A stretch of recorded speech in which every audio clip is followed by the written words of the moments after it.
with the 49ers offense and defense. But I want to focus on Ben Solak. I'm going to play the sound that I played. And by the way, 888-957-9570 to jump into this conversation about what's going on with the 49ers offense. But this is Ben Solak. I just played it, but I'm going to play something additionally after. Huge different. It's very different, especially if you look at the time frame in which they had Christian McCaffrey, the middle of the 2022 season to now. We've talked a lot about what Kyle's good at, what his bread and butter is. Under center, and they go play action, they get yards after the catch. And he's been evolving away from that for quite some time now. But even still, in the previous years, they were a pretty heavy yards after the catch team. At this point in the season, no quarterback has fewer yards after the catch than Brock Purdy does. Brock Purdy is also leading the league in what we call ADOT, average depth of target. When he throws the ball, he's throwing it further downfield than all other quarterbacks in the league. This has become a spread, drop back, and isolation passing offense. That's kind of what that's how they're attacking teams right now. It is not dissimilar to the change that Sean McVay made when he had Matthew Stafford as quarterback. And he said, okay, we're going to go and gun a little bit more. We're just going to kind of get 5 in the concept, and we're going to expect our quarterback and our wide receivers to be able to beat their guys. And so there's been a big stylistic change in the way that this offense attacks the passing game, and there's been some really cool moments from that, and there's been some drawbacks to that as well. All right, then here's the additional part of that from Ben Solak, NFL senior writer at ESPN. But I do think that a big part of it is the absence of McCaffrey. McCaffrey was just the amount of stress that guy put on the defense just by being in the huddle, right? And you didn't know if they were going to come out with Kyle Juszczyk on I formation and McCaffrey dotting the I, and they're going to put Kittle in the formation, and Dwan Jennings is going to block. We're going to be condensed, and we're going to run the ball, and we're going to be physical. And then the very next play with the same personnel, they could be in 5 wide. They could be in empty. And McCaffrey's motioning, and he's breaking off corners and linebackers on routes like that. That level of unpredictability is impossible to replicate with Jordan Mason back there. Mason just does not catch the football, run routes the way that McCaffrey does. That hurts Debo, right? Because now Debo's getting less targets behind line of scrimmage. Debo's getting less of the easy stuff because they're not screwing around with him in the backfield and McCaffrey out wide. That hurts Kittle because Kittle's not getting the same free releases on these little delayed, it's a running play and then I'm going to leak out to the flat and run for 35 yards. You took a very critical piece out of that Jenga tower, and it's starting to shake a little bit. So I do think both explanations are valid. I lean a little bit heavier towards the McCaffrey side. All right, so that was Ben Solak, very detailed analysis on what he thinks is going on with the 49ers offense. And there's another person who just says McCaffrey being on the field changes everything. Yeah. So how do you adjust without McCaffrey? Well, it's Kyle's job. I know, but I'm just saying, what do we try to do if with no McCaffrey? Debo was successful with no McCaffrey before he was even part of this team. So I don't know how you wouldn't try to go back to that portfolio and still, if Mason's back there, they tried it, but it's not one of those things to where Debo is off limits because McCaffrey's not in the game. That's a Kyle Shanahan issue. And when you get labeled the genius or the Jedi and graded play design and scheme, Stoney, I know it's a big deal, but it's not impossible. So are you telling me just from hearing that you think that's why we're seeing a lack of production from Debo because there's no McCaffrey? I think Debo would cuss you out and say, no, that's not it. I don't care if he cussed me out. Well, I'm just telling you. I'm just asking you about your opinion. I told you. I think. But whose job is it to get it fixed? Well, sometimes you can't fix it, is what I'm saying. Well, you better. Well, they're going to try, but what I'm saying is if you put more stress on all the other offensive players, maybe they're not good enough to rise to the occasion. Without McCaffrey catching the ball or having the ball, like if he's not going to have it 20 to 25 times and he's not going to play at all, I'm hearing that defenses play it very differently. So the only thing you can do is give those carries and touches to other players who are playing, and they're not as good as McCaffrey. And I don't think that's the job to be as good as McCaffrey because you're not going to win that battle. You're right. But somehow you got to free up or devise something to where you can get the offense across the board. But I'm not sitting here telling you, Stoney, or walking out the studio today because there's no McCaffrey, Debo can't get off. Like, I don't think that's acceptable. Now, do you want to, seriously, do you want to start running Debo 10 times a game till McCaffrey comes back? Because that's what they did. They did it against the Jets. He had 8 carries. I came in here crying. Well, then we're going to get into they got to be careful about Debo's usage because he doesn't want to run the ball 10, 12 times a game if you need him to. And I guess my greater point is I understand the impact of no McCaffrey, but Stotty, until we find out if or when he's coming back, it's on Kyle and that offense to get the guys that are out there going. So Jawan Jennings' emergence, that has nothing to do with, you know what I'm saying? He's getting off, and he's off to a good start. No, nobody's even bringing up McCaffrey. Well, I mean, he's doing his job. Jennings had a great game. He had a 3-touchdown game, right. So he had a great game. But let me just ask you this. Through 5 games, do you think the 49ers offense is explosive? No, I can't. No? I don't either. Right. And that's all I'm saying. But I guess why I'm passionate, Stoney, and I'm not saying you're not, is I still think without C-Mac, you got enough. And those are the answers. Those are the questions that need to be answered. So when you give them the benefit of the doubt, I take that as you're like, they're going to fix it until McCaffrey gets back. Yeah, starting tonight. I think they are going to fix it. But I can't. It's got to be with those guys that people are doubting, though. Debo, Ayuk. Right. And yes, I think they'll get it fixed. I think they'll end up having a pretty good year. I think they'll make the playoffs, but I could be wrong, and Debo could not. Maybe Debo's not going to have a great year, and maybe Ayuk isn't as good as we thought, and maybe Kittle's lost a little bit of a step. Yeah, and Evan mentioned them being explosive. I agree, but just think about something through 5 games. Stoney, 20 quarters. The only touchdown that Debo Samuel has is a rushing touchdown. And Ayuk hasn't even seen the end zone. So maybe I need to call them out on the carpet. Whatever you guys are trying to do, you got to be better, just you two alone. Because how the hell are you going to be explosive and those dudes got 1 touchdown between the 2 of them? And how long are we going to keep saying for Ayuk, and I'm talking to myself, how long are we going to keep saying you weren't in camp? Like, something's got to, you know what I mean? Something's got to change. Well, actually, you want something to change, but it doesn't have to. They might not be good enough this year. And that's that's the scary part, man. Yeah, I think things are going to change too, but they don't have to change. They're not going to change unless the 49ers do something about it. But to me, yes, I think they're going to get it together at some point. They're going to win 10 games. But it's possible that, because I don't think the team we've seen in 5 games so far is the team we're going to see in the next 5. Yeah. Now their competition gets better, so we'll have to throw that into the mix. But again, going back to Debo, just because now I'm honing in on him, Stoney. So you're telling me Mr. Touchdown was McCaffrey, and rightfully so last year, and all of a sudden they had to share, and he was getting the majority of the pie, McCaffrey. Now you come into the season, and again, Debo this, Debo that, all off season. He's in shape. He's running fast. Watch out. And you're telling me without McCaffrey, my man has 1 touchdown? Like, that's not whatever's going on, and I don't know, but I know what we're watching, the 29th ranked offense in the red zone. Like, think about, I would tell Debo, bud, you should be eating more. Ayuk. But what has been Debo's rep in the league? He was a Swiss Army knife. See, I think he's not a great route runner. So maybe you're paying the price for that now because McCaffrey's out. And maybe he can get away with not being precise when McCaffrey's playing. I don't know the answer.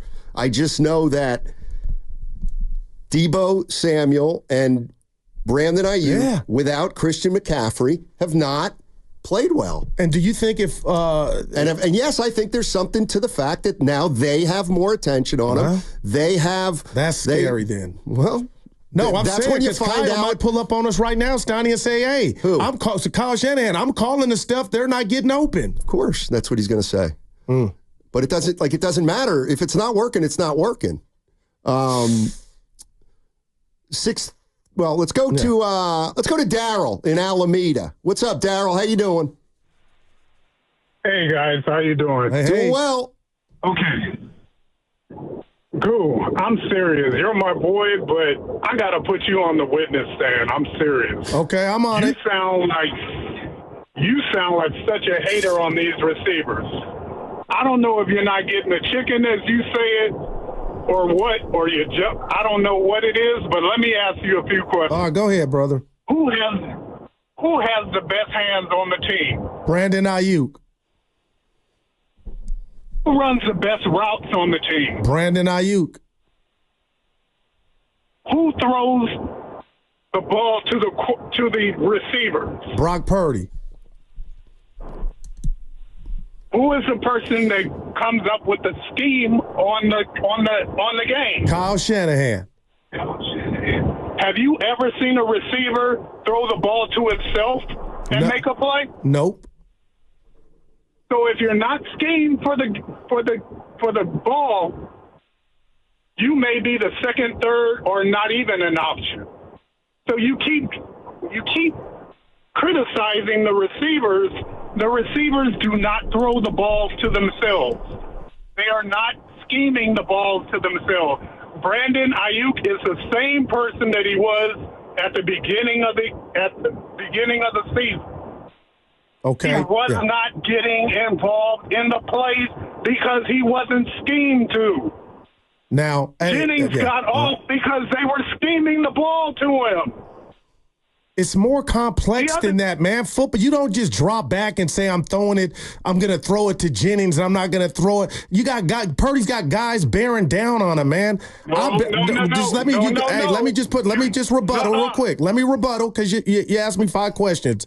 I've been Team Ayuk all off season. Did I think he did a bit too much publicly? Yes. I've talked about how good I think he is. But for you to call here, and I'm not saying you don't make valid points, and say that Brandon Ayuk has been perfect this season, now you're caping for Brandon. He's dropped many of balls. I didn't say he was perfect. Well, you sound like it. You sound like it. And now, listen, let me just finish and I'll be done. You sound like you're saying Brandon and Debo aren't getting off because Purdy's not giving them the opportunity. And I feel like more now than ever, they've gotten the opportunity and they're not making the plays.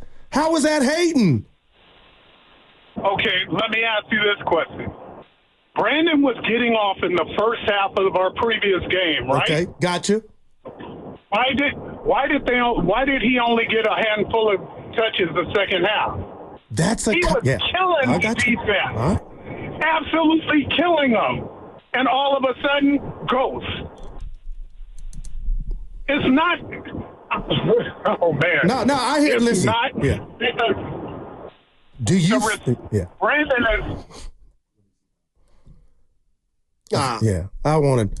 I was just going to double back and ask him, Steiny, do you think he was going down the avenue of, do you think they pulled the plug on Brandon having a big day? Because that's where he had to be going. Obviously, Arizona did something to take him away, but that's a Kyle question. Well, I'm not hating. I'm the one that said these dudes are studs.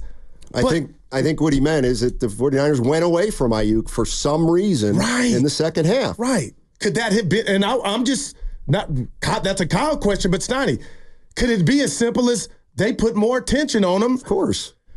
But he was about to say it was a decision that the Niners made, like it was something they wanted to do and take away from his big day. And I don't think that's fair. That's all. Well, I mean. But, man, don't call and act like I haven't been giving Debo and Brandon. I'm the guy that said the weaponry was up there with the best of them in the league. Come on now. But it's becoming abundantly clear, and I'm in denial.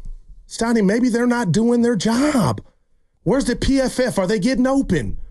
Well, he got open the first half, and I don't have the answer to that question of what happened to Ayuk the second half. But I know what happened to Debo the whole game. What's happened to him the whole year? Warren Moon called him out or just said, where's he at? I mean, if you're going to throw a pass and you've got a play that you've designed, clearly there's a first option, a second option, and a third option. So if a certain guy's the number one option most of the time, he's probably going to get the ball more than the other guys, I would think. So it's, I don't know who the primary guy is from play to play and what they're looking to do. Yeah, but it's not. And again, he insinuated that Jawan Jennings was getting off in the game that he did, Steiny, and making big catches because before the ball was snapped, this is how I took the call. They're looking for Jennings. They chose him. No, it don't work that way. Brock Purdy is back there trying to find who's open. Right, but he's got to go through his progressions. Right. And if the first guy who gets the look probably has an advantage getting the ball. I would think. But and to me, that would be Ayuk if he's my one. Well, not if they're not if he's getting bracketed or he wasn't at practice. But man, I hate that I'm sounding to anybody out there that I'm saying Ayuk. Come on now, we need some production from number 1 and number 11, and we need production from what's Purdy's number? 13. 13's got to be better. Leroy in Oakland. Our guy. What's up, Leroy? How you doing, man? Hey, what's up, Steiny? Hey. What's up, Goo, man? I wish I could be out in Concord today. It's one of my favorite cities, but I got to work. But hey, listen, y'all know I'm a lifelong 49er fan. Always say, Steiny Guru, man. We got history, man, and some of the stuff I've said, I've been on my own self about. You guys will get on me sometimes about. But, I used to say, Kyle Shanahan's style of playing, gets the players hurt. I used to say Kyle Shanahan, teams are like, hey, when we play the 49ers, the way Kyle Shanahan coaches, if we can just stay close, the way he coaches, we'll get it in the end. We'll win. And it's funny, right? I have a 25-year-old son, and it's fun watching games with him because I remember when I was 25 in 1995 watching games, I hung on every play. Yeah. And it's fun watching him. And I had to school him against when we played the Rams and when we played Arizona. And in the second quarter of those games, I looked at my son. Now, I'm a lifelong 49er fan, and I said, son, we're going to lose these games. And he went crazy. What, Dad? What?